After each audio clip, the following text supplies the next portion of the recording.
On today's show, we'll be discussing if Captain America: A Brave New World will be a box office hit or a box office flop. there's a rumoured villain for the Mandalorian and Grogu movie. Is it what the fans want, or is it a bit too far? New Superman footage revealed. Are the fans happy or are they not? All that and more on BCFM.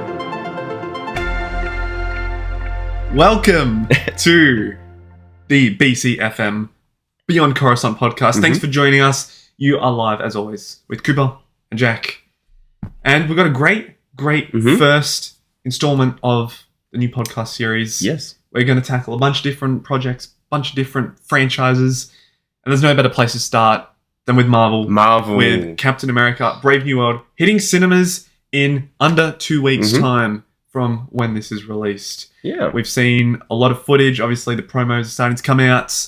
We got an idea of what the plot is going to be. Some more of the characters. The press tour is happening. Jack. Yes. What is the most appealing thing to you about this movie? I have to say it's probably not what people will expect. Like, people would typically think Red Hulk is probably one of the leading factors. I actually am really hoping for within this film and excited about is a kind of like another political side of, you know, what we similarly had with Winter Soldier. Yeah. Captain America: Winter Soldier. Which will be interesting because obviously this is the fourth Captain America film, but it's not with Steve Rogers. So if they do a similar thing with Winter Soldier, it's almost like in that same 1 to 4 movies, different Cap, but same kind of what's the word, like genre type based one, which I think will be a good thing because it kind of keeps to that espionage, spy, political side to it.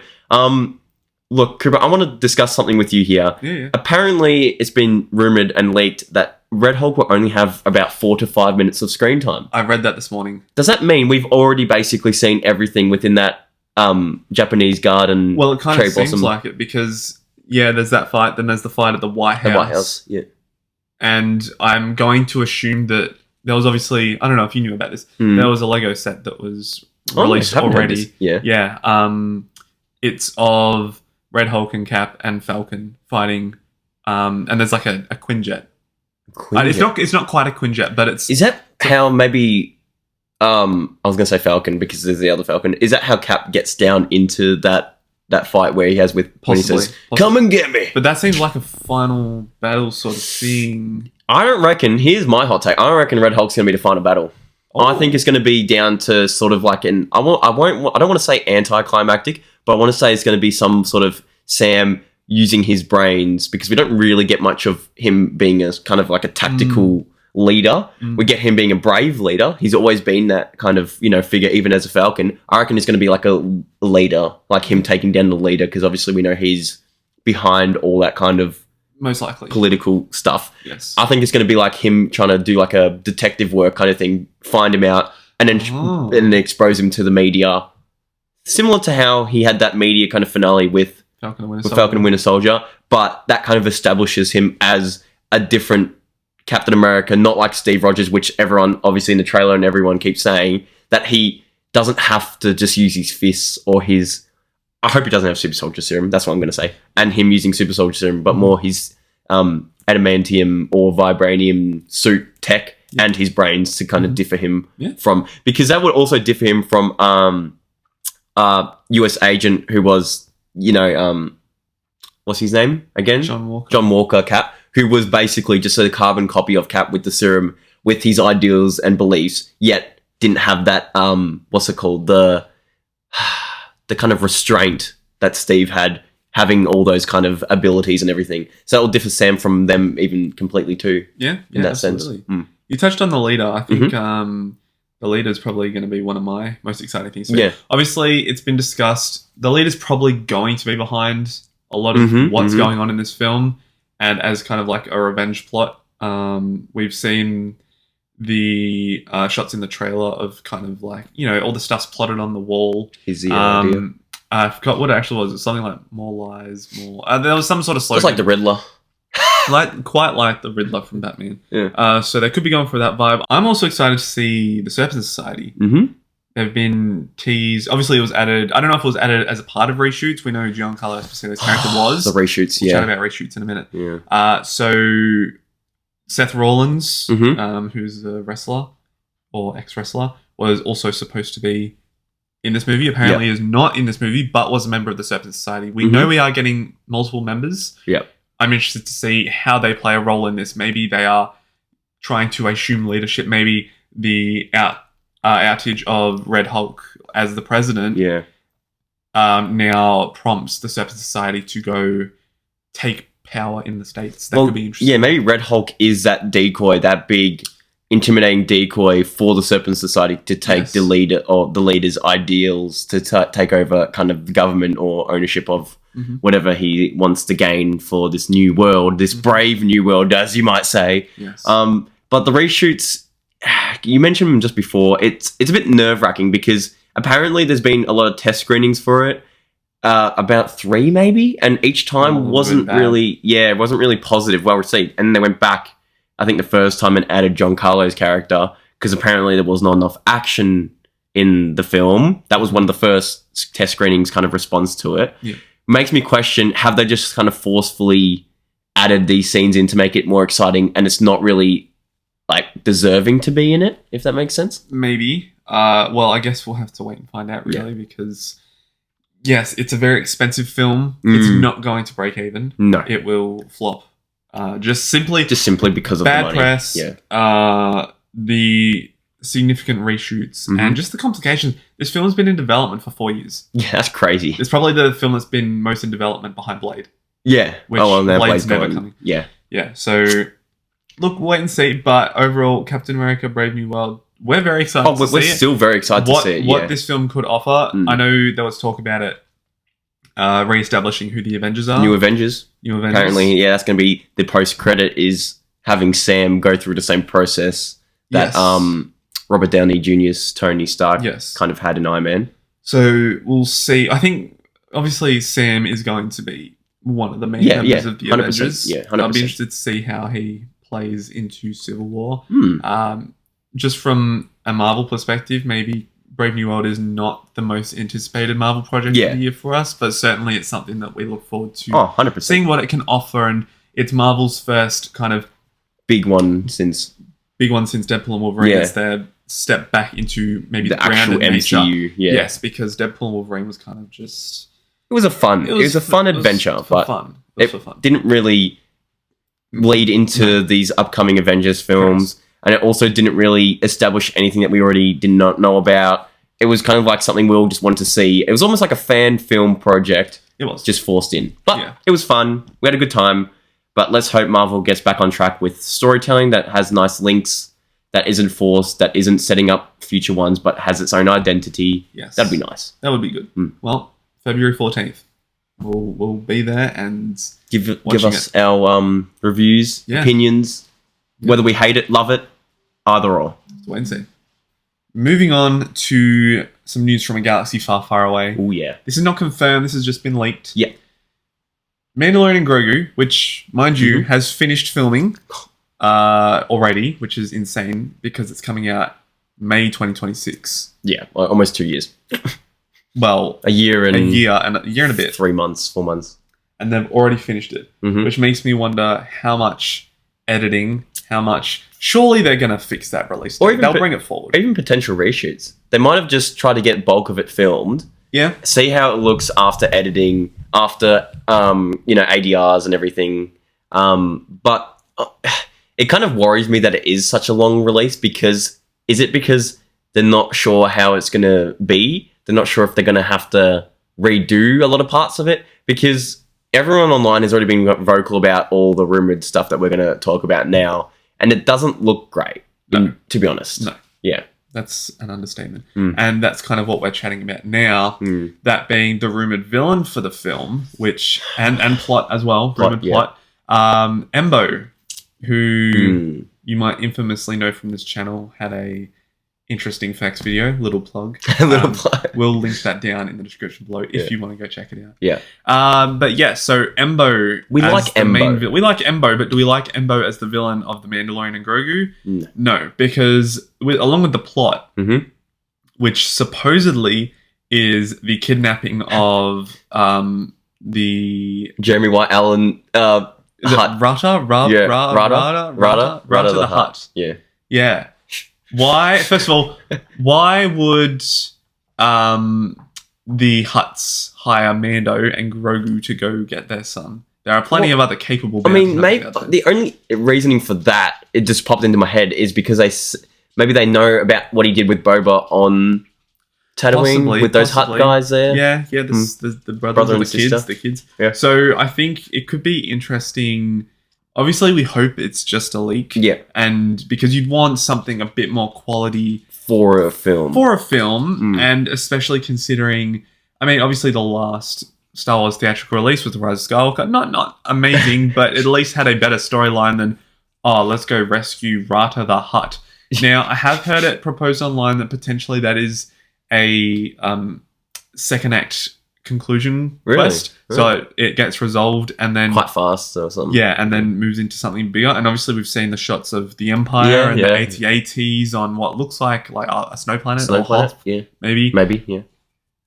So getting to see that and maybe how that plays into the grander storyline. Well, yeah, we're nearing to Thrawn. Thrawn's massive whole army thing that happened at the end of season 1 of Ahsoka. Yes. So you can't really just do a little side mission for a movie. You might as well have just done that for every other, what's it called? Mandalorian seasons. Just turn it into a movie because in other words, he just did mini missions throughout most of it. Yes. Like season 2, if anything, could have been a movie with finding that Jedi that would have been a great movie probably, having cut down on a lot of the unnecessary stuff and resolving that same ending that we got in season 2 to lead into these upcoming projects. Yeah. So at least the Mandalorian and Grogu, again, we expect that release date might be pushed forward. Yeah. Because no way they're taking a year to edit and release that one. But, that's still over a year away, so we'll obviously get trailers. Maybe we'll get a trailer at the Super Bowl. Yeah, maybe. I don't think... It's too early for that one. We'll definitely get an... we're definitely going to be getting an Andor. If we don't get an Andor one at the Super Bowl, they're just missing out on kind of easy revenue for viewership. Yes, especially since Andor Season 1, I wouldn't say it was mixed reviews. I would say you either loved it or they didn't even try to check it out. Yes. Because of how the pacing and how the style of the show was. So I feel like they really need to show that season 2, because we do think season 2 is going to be fantastic and more so we were talking about action-y kind of, It's going to be more Rebels versus Empire. It's leading into Rogue One. They said that by the end, those time jumps and everything will be where we first see Cassian where he gets the info, kills a guy, runs away. So we'll find out. But yes, the Mandalorian and Grogu, as far as the villains concerned and the plot. Not convinced. We were saying, just finishing up on this, why would you want to redo the Clone Wars movie? That's what it is. It quite literally is. Clone Wars movie. And no one really liked that movie. That was pretty bad. That was just a little arc turned into a movie, and it didn't have much depth, didn't have much any juice or sauce in it. And I feel like that's what it's feeling like for Mandalorian and Grogu right now. Lastly, we will move on to our Superman news. Superman, if you didn't see already, we did react to the Superman trailer. That was kind of the first little initial tease that we are going to be speaking about more than Star Wars on this channel from now on. It was also a tease for the movie. Didn't show a whole lot, I don't think. We didn't... You know what, guys? This is actually quite hilarious because this is a few months... No, only 1 month, I guess. A month. Yeah. We haven't really even talked about our main thoughts about the trailer together even. Because we reacted to them at different times. We were just very busy with everything and it was hard to kind of... What's it called? Schedule a meet up for it and get it out. Doesn't help that it releases 3 a.m. our time. Yeah, for real. But I personally, I think, liked it more than you did. Oh, yeah. I think maybe because of the nostalgic aspect of the John Williams score too, and just kind of how it looks a bit more bright and colourful in terms of not as gloomy and dark and I like the dark and brooding aspect. I definitely I want that for DCU Batman that's coming. Yeah. Brave and the Bold for James Gunn. But for Superman, you need that colourful, you need that futuristic vibe, you need that kind of energy. And I thought that trailer, it was very bold of them to show Superman initially as weakened and battle damaged and kind of on his knees kind of type vibe that places you as the audience to show that he's already human, even within a trailer, kind of no, he's not human, but you know what I mean? He's got human qualities that make you, relate and resonate with him, even though he's an alien species. But the new footage that did literally just come out at the time of recording this, I think literally this morning. This morning, yeah. And it had a shot of everything we already seen, but then at the end, it had a shot of Superman flying either going to the fortress or away from the fortress in an ice kind of area. Yeah. And it had Superman, let me reenact this one for you guys real quick. He was like, you know, like full hair back, and it looked identical in my opinion to Adam Warlock's scene in Guardians of the Galaxy 3, which makes sense because James Gunn obviously did that one too. But people were not loving it on other social media, apart from maybe TikTok. TikTok had a pretty positive comment section, but everyone else decided to say, hey, CGI looks like The Flash. I don't know what you're really watching, because the Flash CGI in a lot of aspects were really bad, right? And that one there just looks like someone who would be moving at that speed.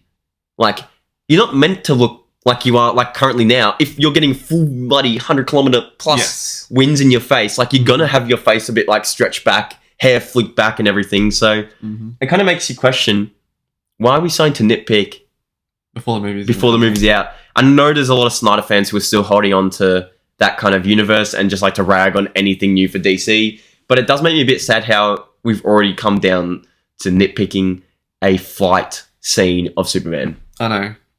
How sad. Well, it's like, I mean, so sometimes it can be a good thing. Like, I think back to Sonic the Hedgehog. Okay, remember how bad Sonic was before they decided that was a whole ass character design. It was. That wasn't just a Superman flight of less than 2 seconds. You know what I mean? Yes. Like, they're not going to go back and be like, oh, no one liked this one shot of the thing. Like, they probably could even remove it entirely from the film if you really wanted it to. It's just not even, nothing.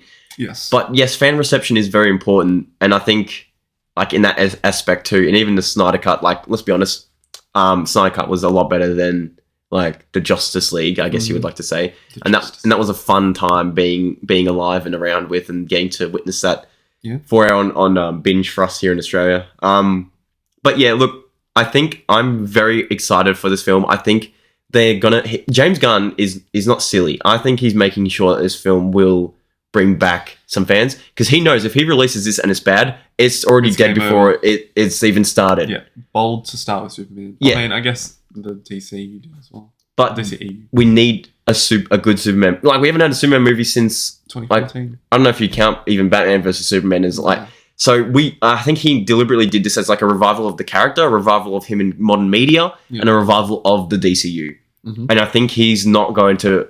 This is going to be one of his baby like projects that he's not going to destroy. Yep. So whether you love it or hate it, I think it's going to be kind of like the rebirth of this franchise. And you might not like it because in terms of, if you're someone who likes the darker kind of storylines, this probably won't be for you. No.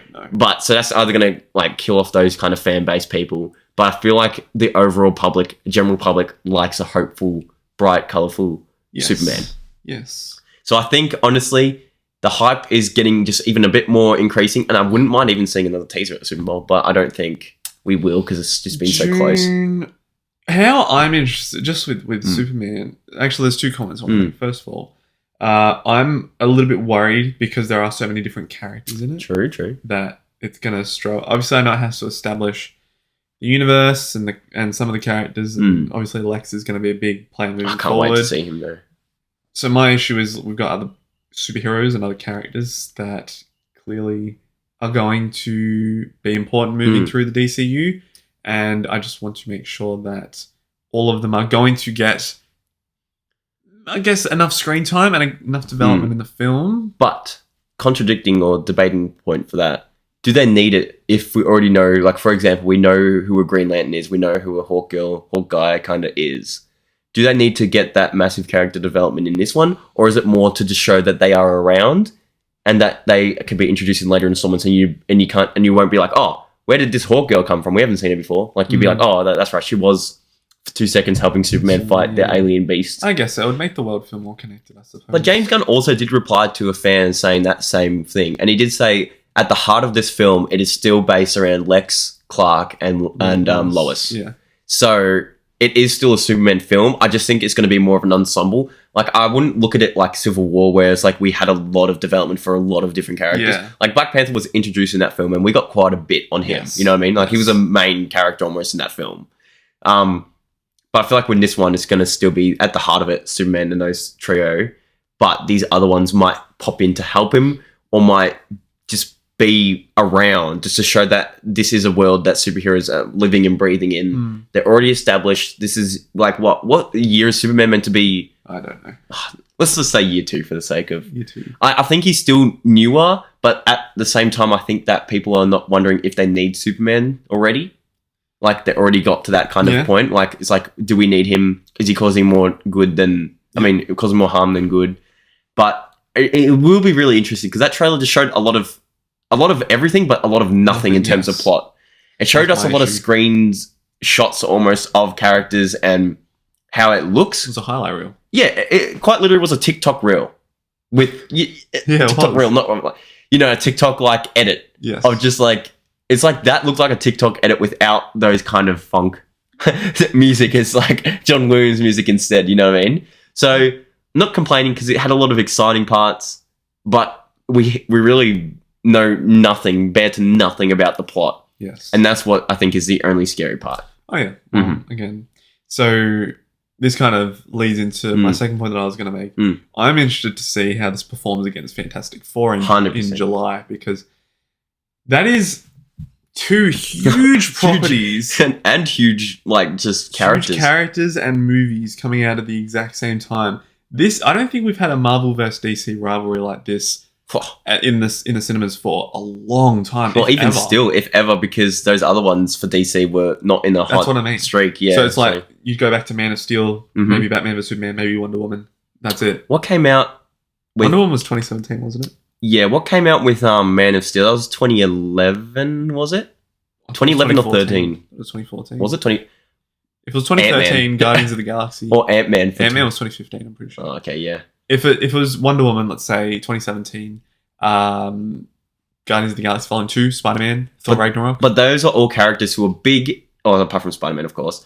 I'd probably say Spider-Man. Spider-Man's the only big one in those roster. But Wonder Woman is big. She is a part of the Justice League. But I think Superman and Batman will still be... Even the Flash, I would argue, right? Yeah. And I think, definitely speaking, if Batman 2, let's just say for time being, if this was coming out with Fantastic Four, there'll be even like one of those things again, greater like clashes. But that could almost be good in terms of if both films are good at the same time of release, people are going to make a lot of money. You know what I mean? Oh yeah, because absolutely. I don't think any fan is going to choose one or the other. Yeah, they'll go see both. I think it's the general audience who don't really like superhero films will pick one or the other based on reviews and based on if it's good. Yes. That's the ones that you're going to get the additional ones for, I reckon. Yeah, I agree. I think also with just the rivalry we were just talking about, because both films are such a big unknown, because we don't know the vision of what both of them is. Obviously, we know Fantastic Four. This is a discussion for another day. Yeah, 100%. But Fantastic Four is going to be more of a retro future sort of vibe. Yeah. Something we've never seen before in Marvel. I don't think it's the same timeline either. So something completely different from what we've seen from Fantastic Four films in the past. Something completely different from what we've seen in MCU. Superman is pretty much the start of this new vision for this new world. So it's the complete unknown for both of them. Oh, yeah. And that's why it's so interesting what's going to happen in July. It's not like if it was a Batman and I don't know, what's another example from Marvel? Like a Daredevil. No, not even Daredevil. That's another discussion, by the way, too, guys. Man, okay, let's say Thunderbolts. Thunderbolts. Let's say Thunderbolts had a lot of... Let's say all the Thunderbolts were on the same sort of hype level as Fantastic Four. Oh, that would be... And let's put it up against Batman Part 2. Yeah. The thing is, we've seen characters from Batman Part 2, we've seen characters from Thunderbolts, so people already know that. It's established, kind of. It's established. We don't know about Fantastic Four and Superman. So I think that's kind of the main intrigue and main appeal and main worry for most people. But also, my main thing is that I want to specify that if you're a fan, you'll see both, and I really hope that we all see both, because you don't want it to be a rival. I love both of them. You know, I'm not picking Marvel over DC. Of course. I want both of them to succeed. Yes. I don't want to see... I really don't like when people want one franchise to... Like, when people have been ragging on the MCU lately, yes, I'm one of those people who have been ragging on recent properties, but I don't want MCU or Marvel to fall, because I love seeing superhero films. Yeah, of course. And I love seeing different adaptations and stuff. So it's like, yes, we all want good stuff, but also shouldn't be a rivalry between franchises. There should be a unanimous thing to support. It should. It's more just from a studio perspective. Studio, I think, is the Disney and issue. Warner Brothers in probably the two biggest movie franchises. I'm just hoping that currently speaking, both these films feel like the directors and stuff have creative freedom in these two, yes, like agreed. Which is making it even more unknown and more interesting. Because you usually, like, going back to our previous one quickly with Captain America, that feels very studio. Like, it doesn't feel much I don't want to be mean to the director. I don't even know who is directing it actually, but I don't want to say it's like it doesn't look as creative compared to the other two. Like, this one looks like a film that we've probably seen before, but mixing with other kind of aspects. When there's other two, like, crazy different. Like, especially the Superman one. Like, we've never seen like that kind of vibe. We've never seen a dinosaur alien like dragon thing with like that's crazy, right? And then you see Fantastic Four in their old costumes, retro futuristic New York or whatever they're in, and it's just crazy. It's different. It's creative, and I like that. I think that's going to be more exciting. Okay, so I propose to you a question. Mm-hmm. Which one... Actually, it's a question that we've asked on this channel quite a bit. Which has the biggest potential to go wrong? Which one is the more likely to get it wrong? Between all three or just those two? Superman and Fantastic Four. 100% Superman. Yep. Because... Completely agree. I don't want to say that as, like, a negative thing. I want to say that more as a concern because definitely fans are already so... Like, MCU, if they have another bad one with Fantastic Four, that's really bad. Like, that's going to kill their Fantastic Four almost, right? So maybe it is a Fantastic Four. But the sense that Superman is relying on building the franchise from this one, I think it has more weight on its shoulder than just killing one of the first families of Marvel in that sense. You know what I mean? Yeah. And I feel like a lot of the fans from old DC are still going to be saying it's bad anyway, which is scary because even if it is a mid-film, they're just going to make it be like the worst film ever. Yeah. And that's what's scary. Yes. It has to be like really good for people to overcome the minority of Snyder fans and stuff. No offense, Snyder fans. Don't no hate. But to just be like ragging on it just because it's not Snyder. You know what I mean? So it's like, it's a bit scary, and I think Superman has the biggest potential to go wrong. Yep, I completely agree. I think I feel like Marvel is kind of at a point. Most of Marvel projects are good. Yeah. It's just the minority, particularly in recent years, times, that have been poor. But I feel like unless they get it completely wrong, unless they get the movie completely wrong, which they took so much time with casting and writing. Filming was quicker than I thought. But especially with casting. Casting took forever. I just feel like even if it's not the best Marvel movie, it will still be better than it's still going to fall in the middle of the pack, which is still pretty good. Yeah. Like, you look at the middle of the pack of all the Marvel movies, they're still pretty good movies. Also, Cooper has shown me his Marvel rankings, which I think we were already discussing that we're going to do some big girls ranking videos and stuff with this new Beyond Coruscant channel. Yep. And so this discussion today was kind of introduction for us as our rebranded, as our way to show how we want to go about our new podcast and how we want to branch out into other means and media. And Cooper and I are very excited to kind of get our opinions on other perspectives, not just from Star Wars, because, we talk about so much off camera and everything. It kind of makes sense to merge our ideas in terms of other franchises and just Star Wars, especially how recent times Star Wars has had less and less slowing down coming out. Not saying that we're going to prioritize one or the other, but we want to kind of talk about a lot at the same time so we can keep it fresh, keep you guys entertained, keep different discussions going on with you guys too, not just us. Yeah. So, we're really excited about this new journey. Yeah. Well, I was going to say, we don't even need to chat outside of the podcast anymore. Not anymore, because, our new format is we're just kind of putting in different segments. We hope you like this new kind of format because we like kind of branching out in terms of not having one single podcast focus on one small idea. Instead, a bunch of mini small ideas combined to one, all from different franchises.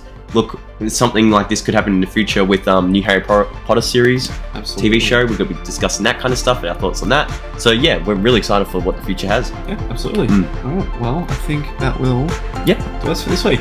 Thank you very much for checking out the first episode of BCFM. We will see you next week. Catch you guys.